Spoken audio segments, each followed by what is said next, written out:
愛係咩嚟嘅？一路以嚟咧，我就感覺到愛係有三個層次。第一，開心。你一感覺到愛咧，你係當然係非常之開心啦。呢個係第一個層次。第二個咧就係感動。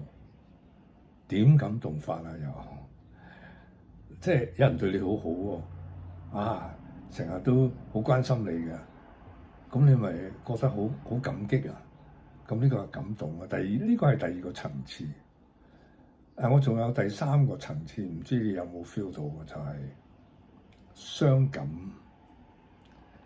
呢個層次咧，好似比較深入啲啊！唔好理佢高低嚇。即係我覺得係深入啲啦，可以咁講。點解咧？因為你會覺得係因為係咪好短暫咧？愛好似好短暫咁。咁你會覺得咧，哇！好想有佢，但係好快好似失去咗咁。咁你就有一種感覺咧，就有啲傷感。其實呢種傷感係矛盾嘅喎，傷感得嚟咧，其實係好中意嗰隻咯，即係愛與痛。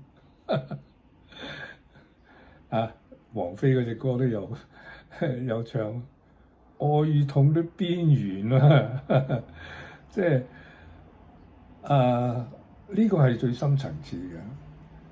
咁你仲有冇第二個層次咧？如果有，話俾我聽。拜拜。